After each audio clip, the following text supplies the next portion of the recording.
I hope you're well. Welcome back to my channel and welcome to today's video, which is all about my top 5 books of 2024. You know, in the past I would have read roughly 100 books in a given year, but that has not been my reading journey in the last couple of years. I read roughly, I think, 13 or 14 books from start to finish, from cover to cover last year. So I really wanted to focus on, the top 5, those ones that live rent-free in my brain, the insta-buy books for me as far as the authors go, and the books that I could see myself rereading. In fact, 2 of them are rereads for me. So I'm very excited to gush about these books and hopefully put them on your radar if they're not already. But before I dive into all of that, I'm going to give myself a shameless plug. My name is Brittany and this is my channel Literarily Smitten, and you will see tons of bookish content on this channel, but especially books that are historical fiction, nonfiction, some classics, and translation, especially women in translation, and a smattering of literary fiction and some romance as well. But yeah, let's dive right in, shall we? The first book that I want to talk about is Hamnet by Maggie O'Farrell. I am so late to this particular party. I hate that about myself. But I am someone who, when a book is very hyped up, tries to stay away from it. Hype literally gives me hives. And this was a book that everyone was reading.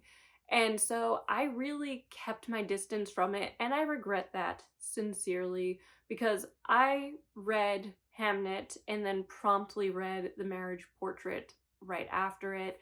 I could not get enough of Maggie O'Farrell's writing, and it's a beautiful story. It is a plague story. And it is very poignant and filled with emotion, and it's a lot of things, but it is amazing. It is a truly beautiful story. It is set in the 16th century in Stratford-on-Avon, and it is really about William Shakespeare's family, although he is never named, and for large swaths of the book he's kind of not around because he's off in London making a name for himself as the playwright that we all know he becomes. And so you are in Stratford-on-Avon with his wife and their 3 children, their daughter Susanna, and then their twins, Hamnet and Judith. And it is a gut-wrenching story about grief.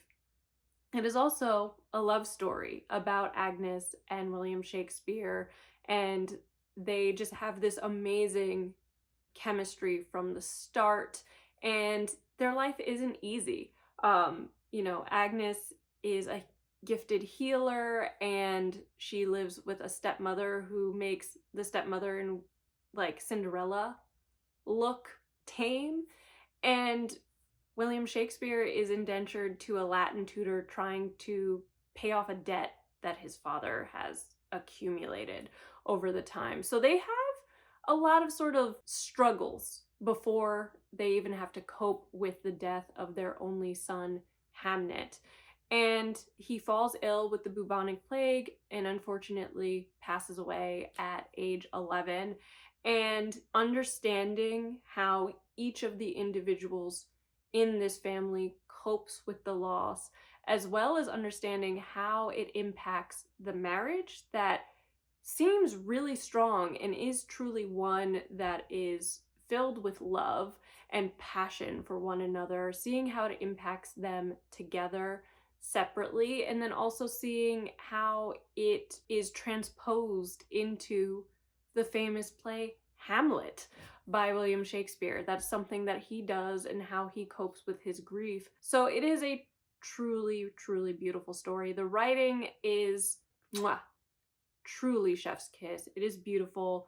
The character of Agnes, though, is the one that stole my heart. She's very free-spirited. There's something very just magical in the sense of her personality and the way that Maggie O'Farrell is able to capture that on the page. She's a character that I would 110% read other books about. She is just extraordinary. So it is a book that I loved and was very, very easily a 5-star read for me. Next up is The Third Gilmore Girl by Kelly Bishop, her memoir that came out towards the end of last year. I listened to this one as an audiobook as well, and it is narrated by Kelly Bishop herself. And if you are a Gilmore Girl fan, you know who Kelly Bishop is. She is Emily Gilmore, and I will say I am a Gilmore Girl stan, in the sense that it is a really cozy rewatch for me. And you know, the more I watch it and the older I get, is the more that Emily becomes the star of the show for me. She just feels like the best character because, let's be real, both Lorelai and Rory do some ridiculous and just awful things to people in their lives and to each other. Like, they both need to grow up, in my humble opinion.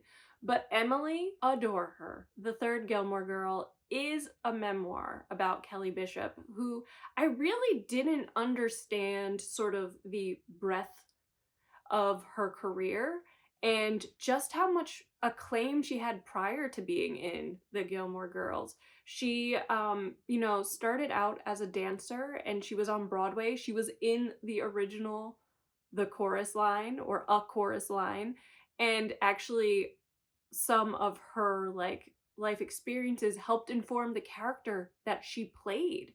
And so she was really integral to that particular Broadway classic. And then, which I don't even know how I failed to make this connection, but she was also in Dirty Dancing. But she has done a lot both on stage, film, TV over the years. And this memoir is candid, it's humorous, it's, filled with life lessons and experiences from someone who is now 80 years old. But it was truly, truly extraordinary just, hearing about the discipline that it required to be who she was, and, the ups and downs of being a dancer or an actor. It's not an easy life or an easy career by any means. There's a lot of uncertainty, both financial and just otherwise. But, hearing her tell those stories, hearing her different romances and marriages. She was married to a compulsive gambler and how that impacted her, or, hearing about how she remarries and eventually her husband dies from cancer after a very heroic battle.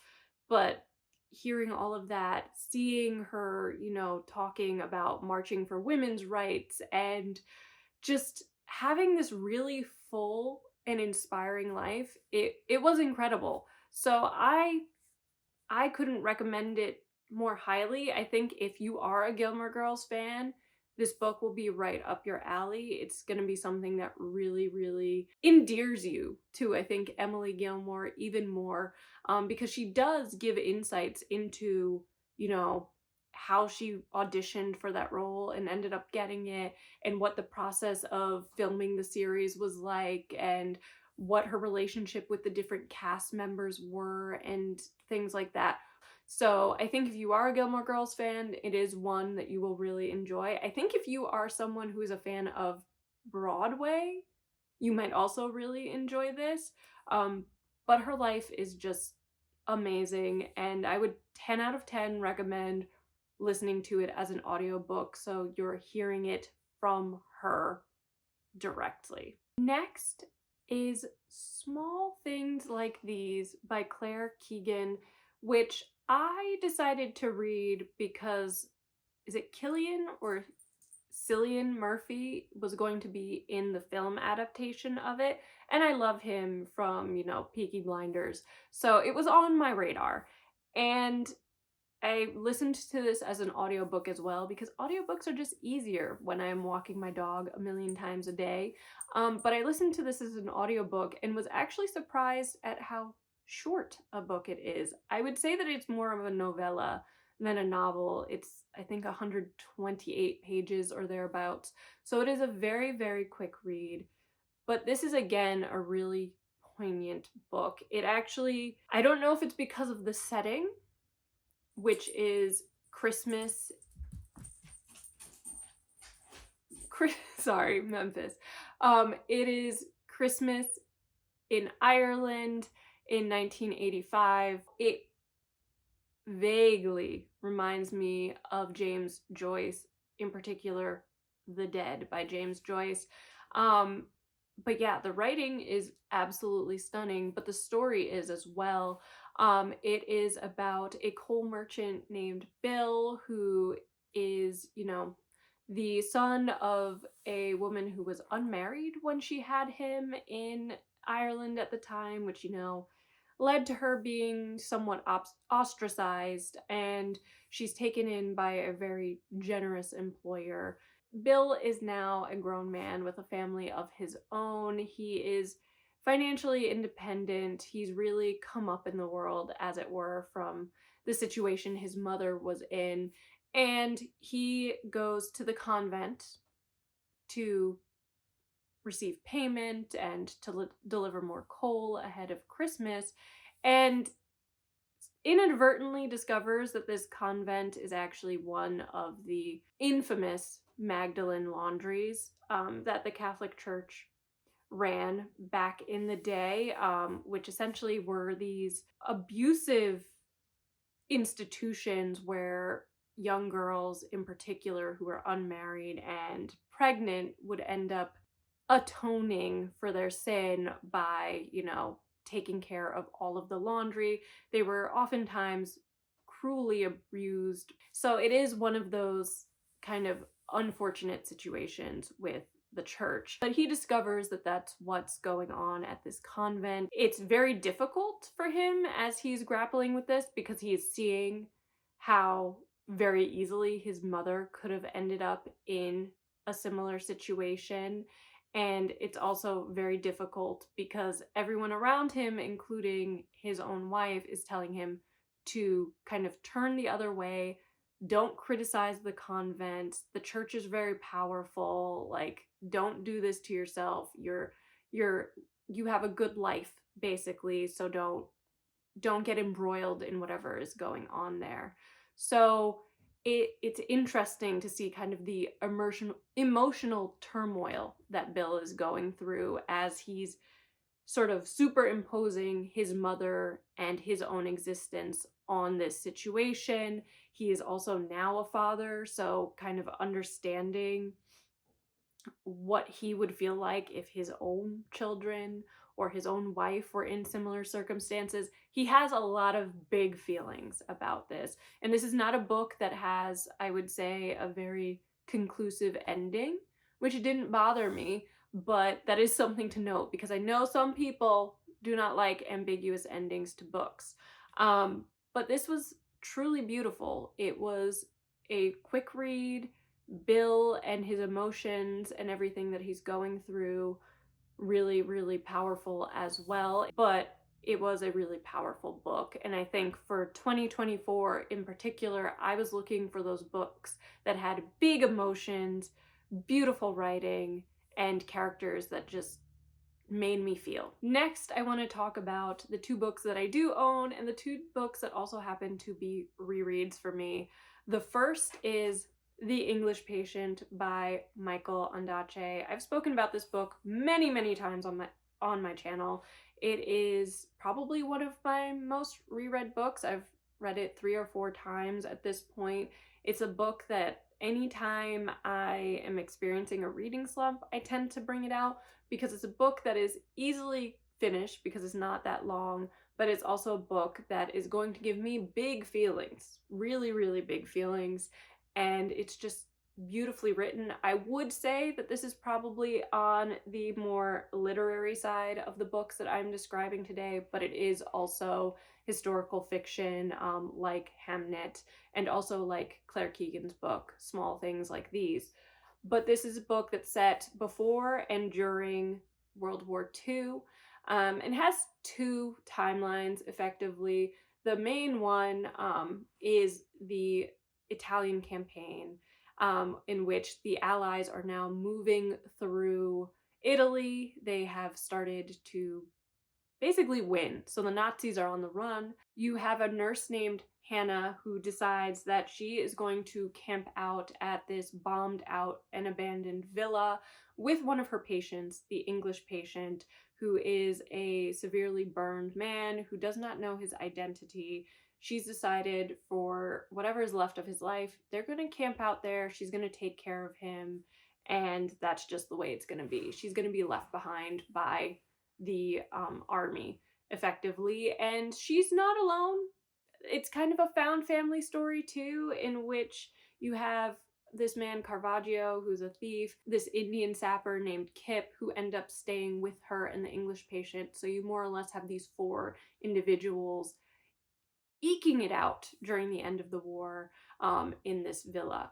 So it is very colorful in that way, and it's interesting because you do get a little bit of the backstories of each of them. You understand how Caravaggio ends up there, and he actually knows Hannah prior to the war. You learn a lot about Kip, the Indian sapper, and how he came to be involved in the war and doing the job that he was doing. You understand a little bit more about Hannah and why she's there and the grief she's experiencing and why she's made this somewhat reckless decision to originally stay behind on her own with no real protection with this dying man. And then you also get to explore who the English patient is before you know his identity. And that part of the book is set primarily in Egypt in the 1930s. He is an explorer, and you get to see and hear all of this beautiful imagery about the desert. And you also get to experience this torrid and passionate love affair that this man experienced, and to see the people around him and how that impacts him.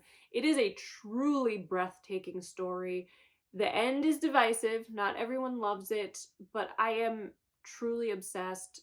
I can't really express how beautiful the language is in this book or how colorful the characters are. It is a book that makes me shed a tear from time to time, and there are just phrases and passages of this book that I just can't get out of my mind. They are the sort of thing that I would want engraved on my tombstone if that weren't a weird thing to say, which it is. I admit that. Yes, highly recommend this book, as I've done many times on this channel before. And the last book that I want to talk about is Clementine, The Life of Mrs. Winston Churchill by Sonia Purnell. I read this a few years ago for the first time and was absolutely obsessed. Oh my word, she very quickly became one of these historical girl crushes of mine that I sometimes talk about on this channel. She's up there with Sophia Tolstoy, with Catherine the Great, with Elizabeth I, like really high up there. It is fascinating to me because so often Clementine Churchill is really just the figure standing next to her very famous but also very controversial husband. He had beliefs when it came to women's rights that are deplorable. He was an imperialist and really believed in the concept of empire, which is problematic for many reasons to the nations and the peoples that were colonized. He was largely responsible for the tragedy of Gallipoli, but he is a large part of why I think Great Britain never fell into Nazi hands. However, this book is not about him. This is about his brilliant, more liberal, and resourceful wife, Clementine. And she is an individual that was not a great mother by, I think, even her own estimations, but she was a damn good wife to Winston Churchill. She put up with a lot, and she did a lot to both support him and inspire him and to just keep them basically financially solvent, which was not always easy because Winston Churchill spent a lot of money on things like cigars and champagne and fine food and all of that stuff, which is very difficult in war times. But I digress. She has an extraordinary life, though, both before she and Winston marry, and hearing about their courtship is very interesting as well. But you do see kind of the role she played in helping him to become the great Winston Churchill through the ups and downs of his political career. And there were quite a few of them. You see them through World War One. You see them through World War Two. You see her a lot of the time not getting the recognition that was due her, and her also kind of charting this path that other politicians' wives had not done at the time. This is a situation where she wasn't just like, you know, sitting pretty. She was very active and very involved and knew things about the like D-Day landing that she probably shouldn't have, to be quite honest. But that was how much Winston Churchill trusted his wife. So it is a really incredible story of a woman who went through two brutal wars and came out on the other side, not unscathed, but, you know, having just accomplished so much in her own right, and then helping her husband to accomplish the many things that he did along the way. Sonia Purnell has this way of writing biographies that is just really authentic, I guess is the only way to describe it, but it also reads in a way that does feel cinematic. You do feel like you are watching the events unfold in front of you. You don't feel distanced from them, which is why I'm really excited that she wrote and released a book recently that is about Clementine Churchill's daughter-in-law. And so I'm on a waiting list to listen to that audiobook, but I am very, very excited to hear and read more about her because she does get mentions in this book, but yeah, to hear more about her in particular will be interesting as well. I think if you want to read anything that covers sort of the first half of the 20th century, this is a really good sort of primer on the events in England at the time through the lens of this remarkable woman. But those were the books that really did leave an impression on me in 2024, and hopefully they're now on your radar and do the same for you. But I think that's where we're gonna end this video for today. So thank you so much for watching. I hope you enjoyed it, and if you did, be sure to give this video a thumbs up and leave a comment. Tell me about your favorite books of 2024 because I'm always looking for recommendations. Thank you so much for watching, and I'll see you next time. Bye!